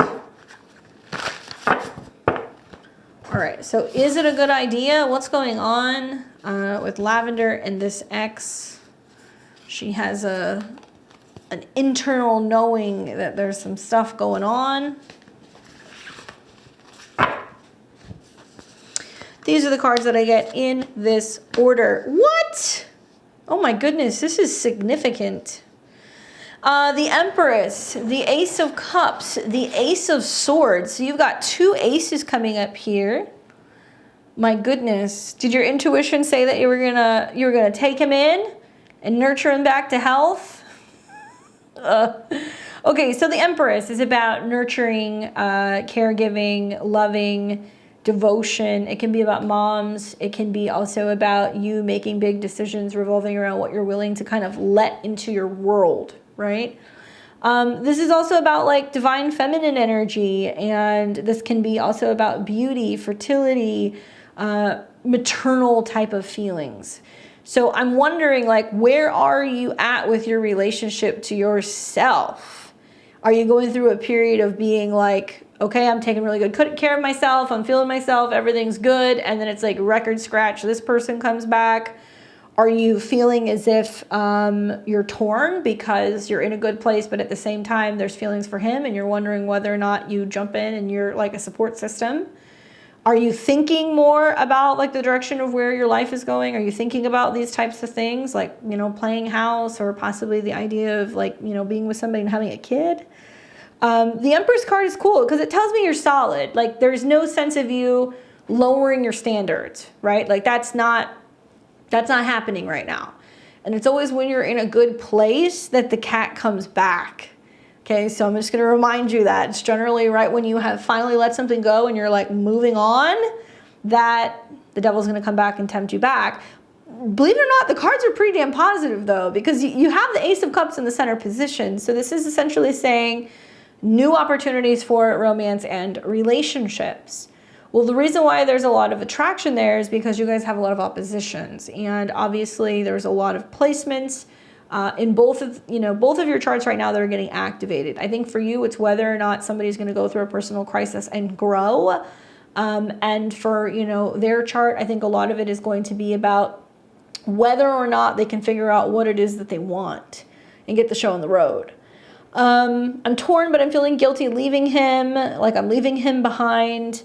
You know, I think there is a way to let him know how you feel, but at the same time being firm and direct with what your boundaries are, right? Because the Empress isn't just like, oh, come back home to mama, right? It can be, but maybe that's how you were in the past. You're willing to kind of overlook stuff. Maybe this reconnection made you realize like, okay, there is still some feelings there. There is still a draw there. I definitely, you know that this isn't just something that's passing. Like, I've got feelings, but Ace of Swords, I got to draw the line, right? This is going to be about showing them where the boundaries are, having, you know, understandings and having a direct conversation. This can also be about being honest about the fact that even though you have feelings, that you have to cut the cord, right? I think that, you know, that card being in the final position is more or less going to be you telling him where you stand. 7 of Cups comes up as a confirmation, which is basically saying that this person is not necessarily doing anything wrong, but the state of where they're at right now with some things that's going on is not giving you the confidence necessary to immediately let them back in. I would also say that knowing that there's going to be oppositions to your planets all summer long, that can be an actual separation, that can be distance, that can be kind of keeping somebody at a safe distance. And I also think this is about discussing boundaries and being like, look, I have feelings, but I'm not going to allow myself to fall back into something that's not potentially going to be a fair, balanced relationship, and I'm not going to get what I need. So it's not that I don't care about you, but I gotta kind of do my own thing. We can stay in touch, but I'm not going to be going down that road again. Especially because the Empress knows what's best for her, right? She's focused on taking care of herself, her needs, what she's developing, what she's working on and growing. So sometimes one of the kindest things you can do, I think, is being like, I'm in a good place. I have feelings for you. Obviously, this is not the right time for you. I hope we can stay in touch, you know, and just let it be. And I don't think you're going to close the door. That's the weird thing, because the Ace of Cups is saying there's still an opportunity for, you know, romance or connection there, but at what cost right now? Probably not a good idea. The Ace of Swords might be about you realizing, like, the more that I think about it, or the more that we talk, the more that I realize that we're on 2 different levels right now. And so I respectfully just going to take a little bit of space, You know, it doesn't seem harsh though. It seems like if you do cut it off, you're going to cut it off with love, purely because you know that that's the best thing for both of you guys. But you would have to do it. I don't think it's necessarily going to be him, because the Ace of Cups is being handed and offered to the Empress. So it's saying, here you go. Do you want this? And it's up to you to respond and be like, this is what I can and cannot do. And yeah, it's kind of painstaking, because it's about kind of choosing you over kind of falling back into the same situation over again, especially when there's no guaranteed change in this situation. It's like this person doesn't really know what direction they're going in. Good luck. At least you're doing well. I can just see that from the flow of your cards. It's like, it's not necessarily going to kill you if you end up taking a break. Boundaries, bound Aries. I like that. Black lace. Coltrane. There we go. Libra rising 29 degrees. Pause. How are you doing with the Pluto square? How's the last couple days been? I want to know what I should be prepared for Venus retrograde. I'm feeling worn out by my job, working so much, and a romantic attraction with a coworker that I'm trying to get rid of. Kind of scared for what relationships are leaving or blossoming when the retrograde is over. What do the cards tell me? Well, I mean, for Libra rising, yeah, the retrograde's important, but it's going to sextile your ascendant. So that's actually really good, because it's going to help you focus on partnering with the right people, right? And also it's good for socializing. But because you're the last degree of Libra, you're really closer to a Scorpio rising. And the Venus retrograde is going to take place primarily in your 10th house, which is interesting when you say, I'm worn out by my job, working so much, and a romantic attraction with a coworker. So Venus, relationships, your Venus, changing direction with how you feel about work, 10th house, and a back and forth with a coworker. So listen to Scorpio rising is my advice. And also the Pluto squares. Like today, the Sun and Pluto opposed and it squared the nodes. So there is like a sense of feeling overwhelmed by workload. But don't fear the retrograde.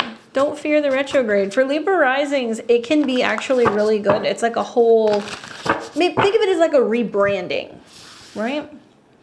Okay, so let's see what the cards say for you.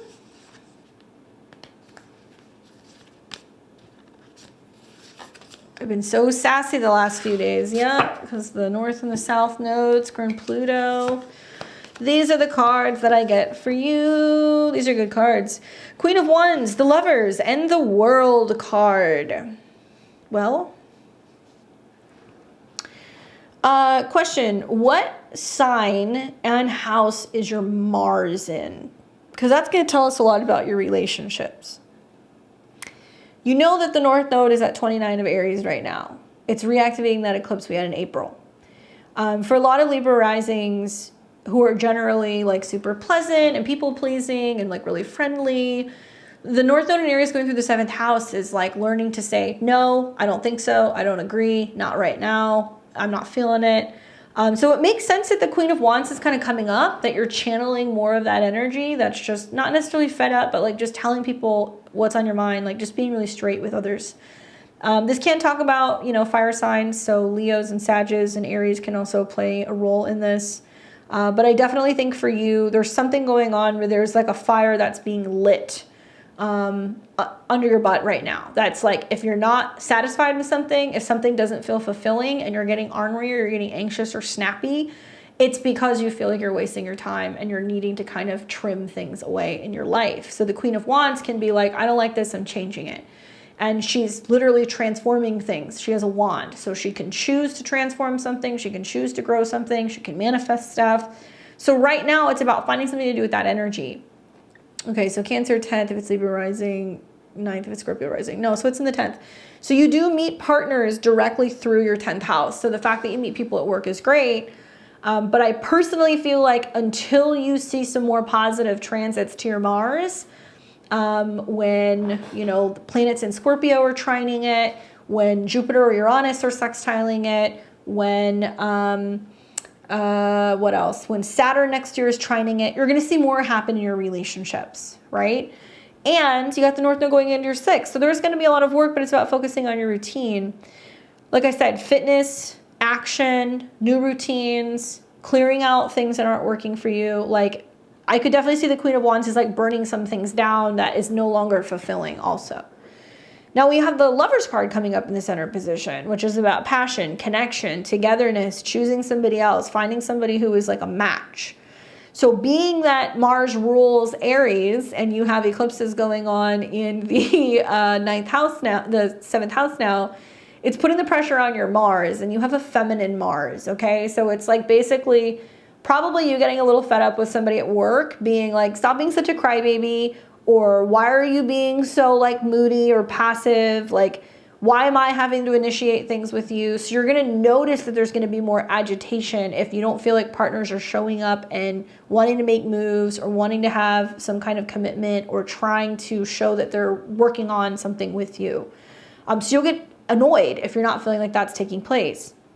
The Lovers card is cool though, because I do think it talks about the fact that you are going to be bringing in more daring, more action-oriented individuals. There is going to be more room for passion and togetherness. Maybe this is just a complete frame of mind shift that's happening. You know, for a lot of Libra risings, the retrograde in the whole sign 11th is what you want out of life, what you're hoping to achieve, what your goals are.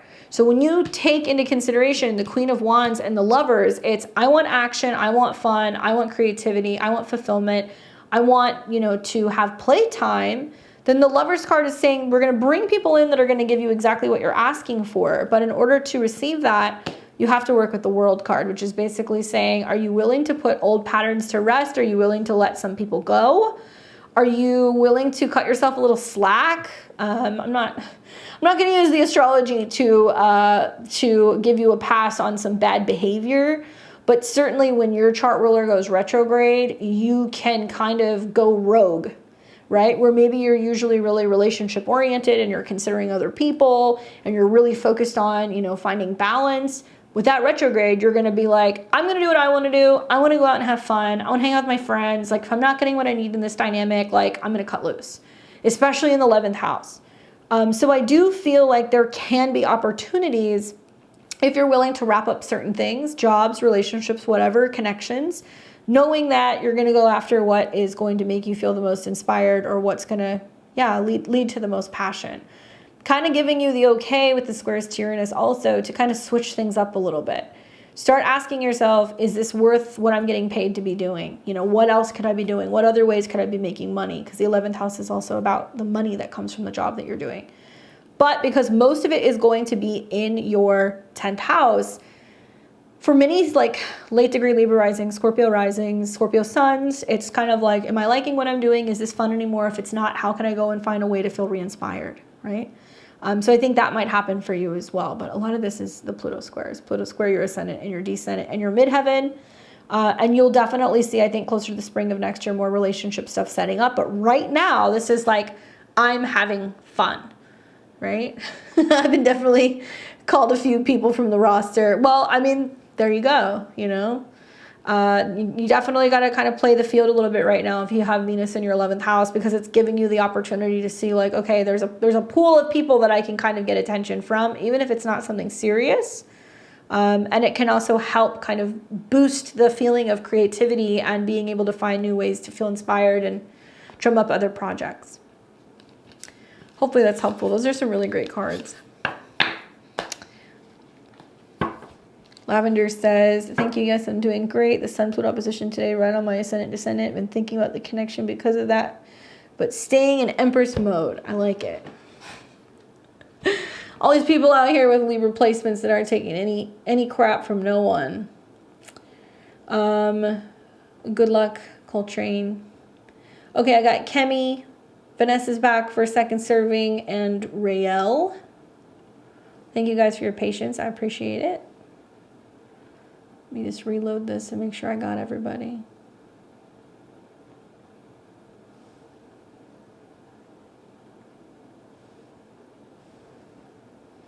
Definitely can push more into crypto-ish, can make the same.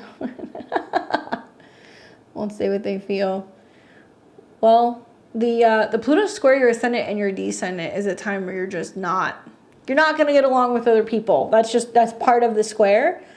And you have to go where the North Node is. So the North Node being on your descendant is going to be about confronting people, even though you're not going to want to do that. All right, so Kemi says, blocked my emotionally immature, narcissistic mother and wondering if we should reconnect. My grandmother passed away in May. I'm sorry to hear that. My mother didn't reach out to me on my birthday, and I feel as if she never wanted me. I'm a Taurus, Cancer rising, Pisces moon.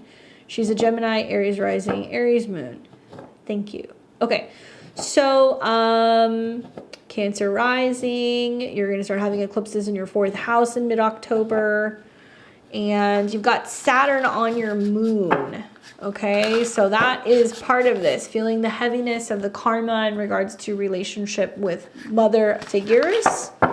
And if you are a Cancer rising and you have your moon in the 9th, it's also about connecting with like positive female role models. If you don't have a relationship with your mom, whether you talk to her again or not, like the 9th house is about like teachers and other people who can feel almost like an adopted mother.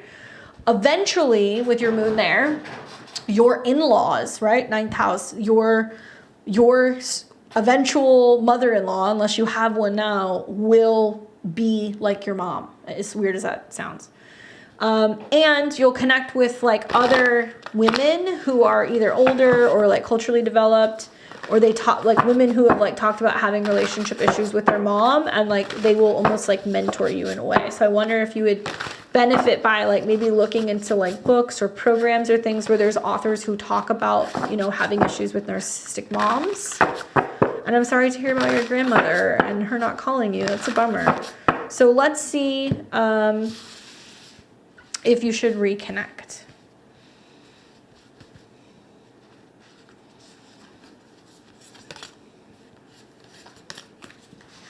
Okay, so it's going to be in this order. Chariot, Wheel of Fortune, Page of Swords. Okay, so a couple things. The Page of Swords talks about the first beginning steps that you take towards communication. Okay, so it can be about being like witty and communicative, but it can also be about feeling restless and having like stressful communication, and there being like a sense of going back and forth and not knowing how to communicate in a mature manner. Obviously, somebody who's an Aries rising with an Aries moon, they're going to be they can be very intense with their emotions, right? Because they wear their feelings on their sleeve, and there can be moods with the moon in the 1st house, and also like with eclipses that are happening near the moon. You may see that some of her maternal instincts actually stick out, like they start to kind of come back to life, and she may have an opportunity to be more emotional and compassionate if she can tame the moods. This makes me feel like any communication you've had in the recent past, whether it's been very minimal or it's been very immature or it's been kind of sporadic, the Page of Swords is not always the most consistent with communication. So that's the past. The current situation you have is the Wheel of Fortune. So good luck, fate, timing. It does sometimes talk about cycles and karma and like letting things happen as they may. It's not really a I'm taking an action kind of card. It's not I'm picking up the phone or I'm sending a text or an email. It's like being like, let the universe intervene. I do feel like it is saying right now that the things that are happening for a reason. I can't help but also notice the fact that, you know, Saturn is the ruler of your 7th house. So if you're a Cancer rising and you have Saturn going through your 7th house, hitting your moon, there is a limit of a connection that you have with a mother figure, a limit to the relationship. And in order for you to connect, it's like you either need the support of another person, you need the guide of another person. I'm wondering if it's potentially worth being able to say, you know what, I want to connect with her, but I want to do it under the guise of a therapist, or like bringing another person in who, you know, could potentially like help us work through things, because that can be a beneficial way to use the Saturn transit. But this is timing. So this is saying, let the universe do its thing. Let them work it out right now. And it's not about action. It's about receiving. And then we got the Chariot card, which is interesting. It is success. So it is saying like there can be success in connecting and communicating, that it is possible to move forward. It can be about taking action. So it can be saying that somebody might come to visit. Somebody might say, hey, I'm in your area, or, you know, we're having a get together. Like, will you come? It can also be about there being forces that are kind of beyond you in the family, or things that are going on in regards to like her living situation that for whatever reason gets you re-involved. Opposing forces working towards the goal is something that's really big, because you have the two horses and they're pulling in two different directions. And it also can be talking about the fact that it can be kind of chaotic coming back together. Like, this is not a relationship that's going to be fixed overnight, basically. And for you guys to be able to connect, there needs to be a way for you to do it in a slow, steady, stable manner. This is a card that also deals with like the moon. So it can be saying like, if it hasn't been something that's happened during Cancer season, maybe you'll see something like that around the full moon in Cancer at the end of the year. Maybe you'll see something like this around some of the eclipses that are going to be taking place in the fall. I know if you're a Cancer rising, you're going to have Mars going into your 4th house, and you're also going to have an eclipse in your 4th house. So likely there's more stuff going on September, October, November with the family. And I think it's also about following the advice of the Wheel of Fortune, saying like, wait for things to play out, wait until some more stuff happens within her life or the family, bringing up the opportunity to kind of see what she's going to do with it. And if you decide to re-engage, you can. And the Chariot card says that it is possible for you to make some kind of headway, but it can be chaotic, especially if both of you guys are like going in two different directions. If you've got somebody who is unaware of some of the ways that they communicate or treat others or behave, coming together, if you are coming from a place of awareness, and if you are hurt and wanting to kind of connect and express that, and somebody's not willing to kind of meet you halfway, you guys are going to continue to bump heads, right? So with the Wheel of Fortune, it can be saying right now it's actually a favorable time, because things are going on that's probably working on her on an emotional level, making her realize, okay, I got to work through my stuff before I reconnect. The Venus retrograde. Venus rules her 7th house of relationships. It will retrograde in her 5th house of children.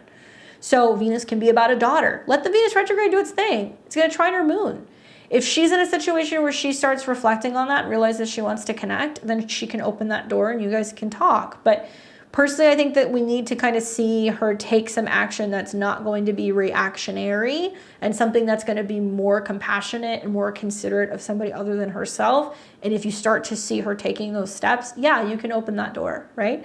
If that's something that you want to do. But I would still consider, while Saturn is on your moon, if you guys are going to start up a relationship again, consider possibly either trying to work a program together, you know, maybe going and seeing a therapist together, something that can allow you to have that 9th house support as you work through restructuring the relationship. Okay? But it looks like you're being protected right now, to be honest with you. I hope that is helpful.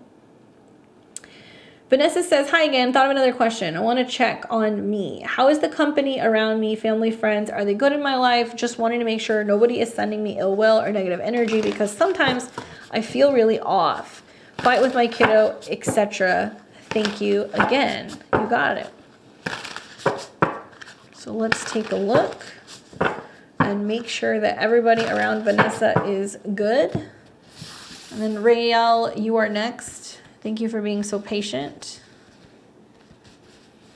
So who is around her? Is everything good? Interesting that you get the 2 of Pentacles. Choices, right? Thinking things over, decisions, working on balancing out your priorities.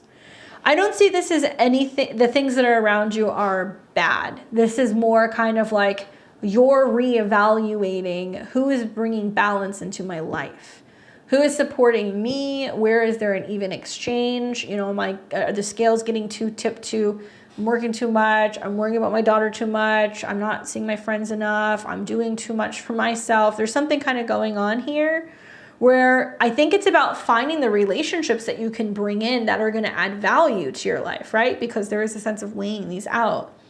I also feel like there can be a feeling of you feeling really overwhelmed, being like, I'm a full-time mom, it's all on me, and I'm working, my hands are full, right? So that can lead to feeling overwhelmed, to not always making time for your social life or for yourself. It can also represent being in a situation where because you're so overwhelmed with being able to kind of hold the fort down, that when it comes to socializing or when it comes to dating, you're so overwhelmed that you're less likely to feel like you have the time to stop and assess and make decisions about friendships, family members, relationships, what have you. I feel where you're at right now is balanced, right? Two of coins is saying, okay, you've made some choices, you've balanced. Maybe you've made your circle smaller.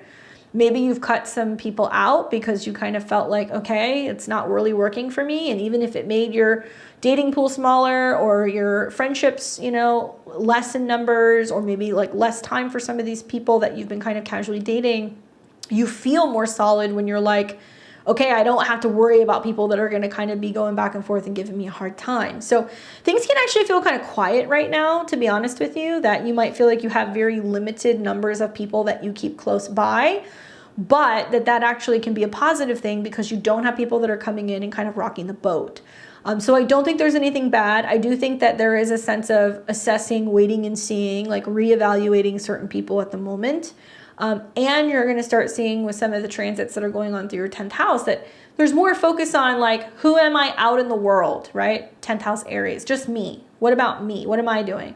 So it's not about me as a mom. It's not about me as a sister or me as, you know, an employee or as a girlfriend. It's like, what am I doing for me? So you'll start to notice that there is a little bit more like assertiveness that's coming out, especially in your professional life, and like wanting to kind of clearly define who you are outside of these titles.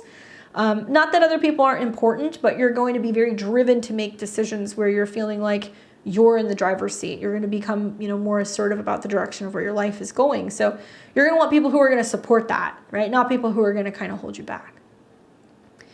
Hopefully that's helpful for you. We have Rael. Ray. I feel very confused about my career. A year ago, I left my healthcare career to pursue my own freelance writing business and feeling unsure, asking myself if there is something else I'm supposed to be doing. I want to feel passionate about my work. Okay, let's take a look. So what direction can we get in regards to her career since she left to pursue writing, but now she's not so sure? So is there something else she should be doing? Cancer rising, Aquarius moon, Capricorn sun. Don't worry, Saturn's still going to cross your midheaven, boo. Soon as Saturn starts coming into conjunction with your midheaven next year, it'll really solidify like, okay, who am I? What am I doing out in the world? What is my responsibility, right? So you have that to kind of look forward to. So it's still coming. But let's see. Ooh, cards are sassy tonight. The card that I got for you is the Seven of Cups. Choices, options, illusions, clouded judgment, not being too sure. Sounds like Saturn and Pisces.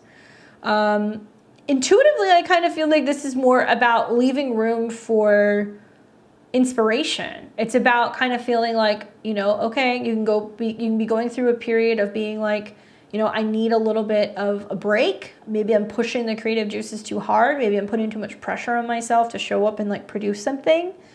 This can be saying that there are several things that you're really good at.